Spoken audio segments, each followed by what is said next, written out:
Which are the most active and influential now, or can it be said, because of the lack of information that's available? There was a thing called the Golden Age of Fraternal Orders in the U.S., which was pretty much from around 1870 to probably around 1940, maybe 1950. If you go back to the period, say in the 1920s, something like 1 out of every 5 adults, mostly men, but remember, women, there were always women as auxiliaries to these groups. Well, about 20% of the population belonged to a fraternal order, and that was Freemasons, Odd Fellows, Order of You had dozens of different groups. Many of those have now long since disappeared. There was a huge drop-off in membership after the Second World War, and that drop-off in membership has continued, although apparently there's been a certain uptick, and this is one of the reasons why I'm saying that the local Masonic Lodge was trying to have a membership drive, because there were fewer people there. There's also a lot of secret societies, I think, that are now forming online. Online, okay. I mean, is QAnon a secret society? It's not so secret. They hold a lot of beliefs that, I don't know, make me nervous. And it's usually not that their existence is secret. It's exactly, right. Well, oftentimes it's who they are and where they are, but in other cases, what they believe is secret. What are they doing? Right. What's the purpose of the organization? So, I was talking about the kind of female auxiliary organization. So, American Freemasonry, at least, there's the Order of the Eastern Star. And the Order of the Eastern Star is roughly the women's auxiliary to Freemason. So, while I said I was never part of this, I did have one whole half of my family that was about as Masonic as you could his grandfather was some sort of Grand Poobah, not an actual title.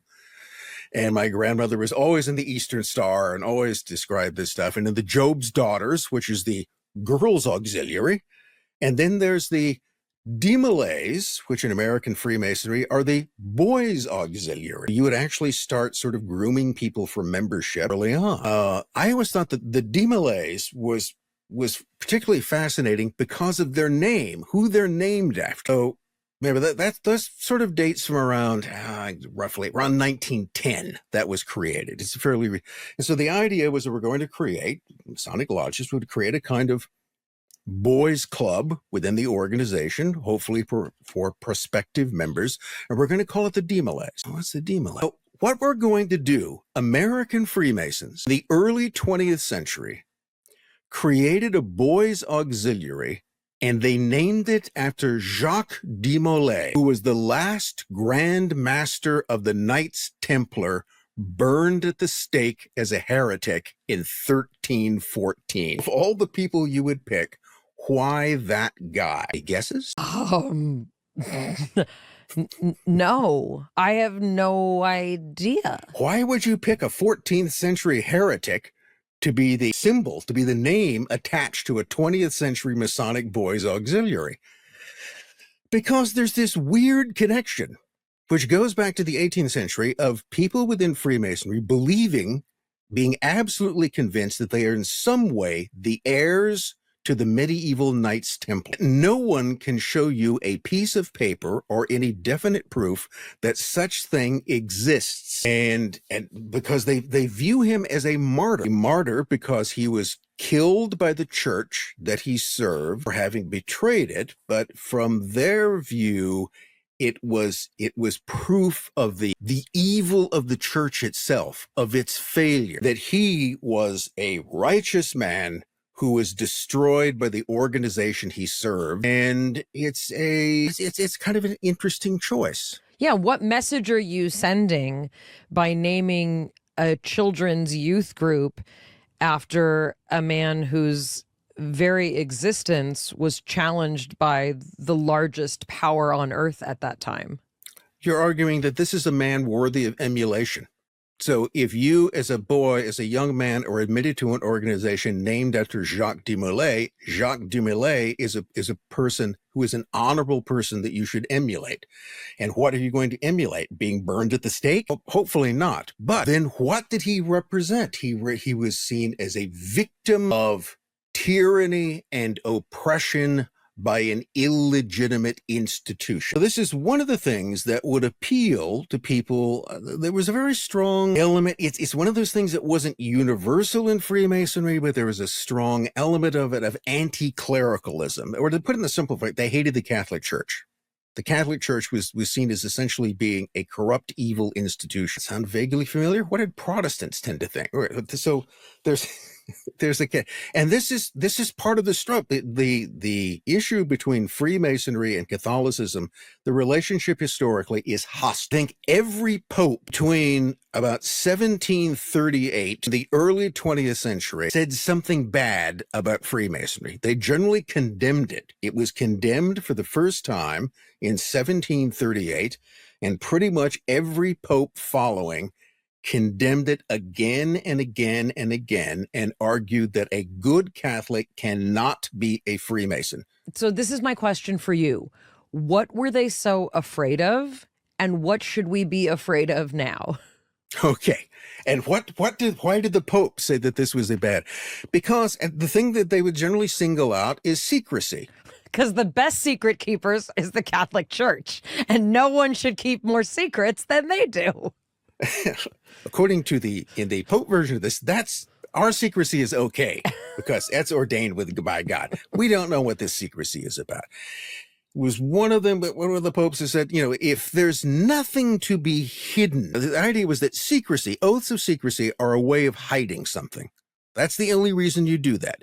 You swear people not to talk about something because if they talked about it, presumably something bad would happen. You'd give something away, so you're hiding something.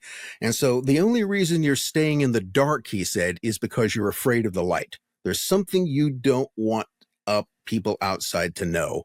And that's why you hide this behind secrecy. And therefore, that's a clear sign that this is the work of the devil, basically. Or the work of a rebellious force. A rebellious force. Yes, the force of rebellion. And who would that be? Who's the biggest figure? The force of rebellion, eternal rebel. Jesus? Satan. Oh, sorry. I was going the wrong direction. No, it's Satan. Look, I meant rebel in a good way. He led an entire rebellion against God. He tried to carry out a coup d'etat in heaven, and that didn't work out. So this has to be the work of, not to sound like the church lady, this has to be the work of Satan. That was the conclusion.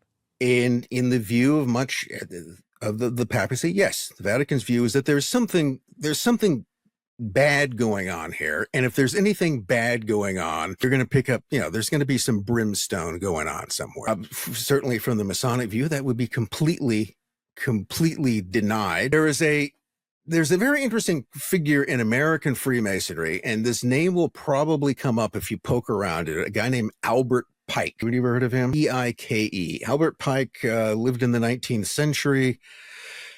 He was an interesting character. He was a lawyer. He was also an early advocate for Native American rights, and he was also a Confederate general. And he, until recently, actually had a statue in Washington, D.C. Oh, it was toppled quite recently. Put up by his fellow Freemasons, by the way.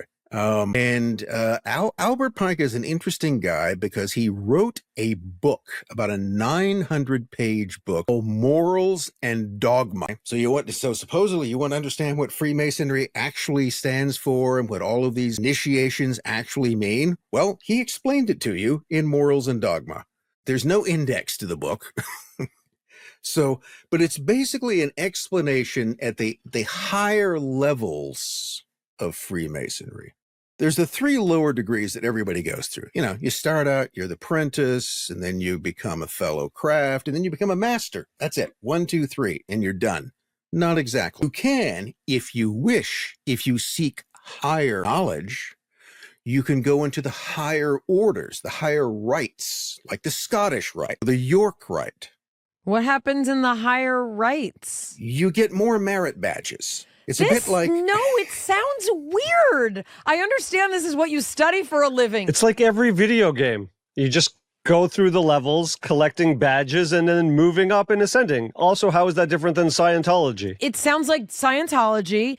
It sounds like Dungeons and Dragons. It sounds like World of Warcraft. Like what this formed the United States of America as we know it. It sounds like a weird after school boys club where like sometimes girls are allowed if they bring the bubble gum that you like.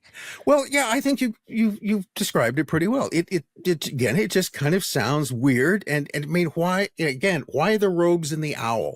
Why do you need those things? People like it.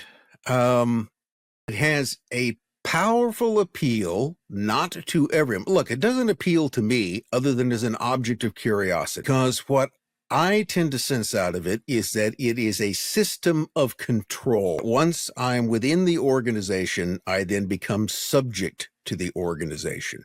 It's like anything else. Look, I spent years in school. I know how these things are run. Okay, they got the bells. They're always kind of control you by time. Which is odd for a person who's basically spent his entire career in a school. I remember as a kid, I would see movies about prisons. And at some point early on, I decided those must be schools for adults, because that's what there was this kind of connection between the two. So no, I was not a kid who liked school, and yet I became a school teacher. So there you go. Going back to Albert Pike, the thing about Albert Pike is that if you take Morals and Dogma and you were to read through that, in which he goes through all the different higher levels of the Scottish Rite, which go up to 32. He describes what each one of them is about, and he tries to describe all the symbolism, and that this is what you, the candidate, will be learning and experiencing as you enter this higher degree. It's still basically just gobbledygook. It is very detailed, dense descriptions of things that, again, if you don't know the ideas behind it, makes no particular sense. Except that, as you said, if this is to be used as a method of control, I think the next question that we have to ask is, what are we controlling, and what is the ultimate purpose? Well, the ultimate purpose is it goes back to this idea of taking good men and turning them into better men. Well, like, does better men mean so that we can elect the president that serves our needs?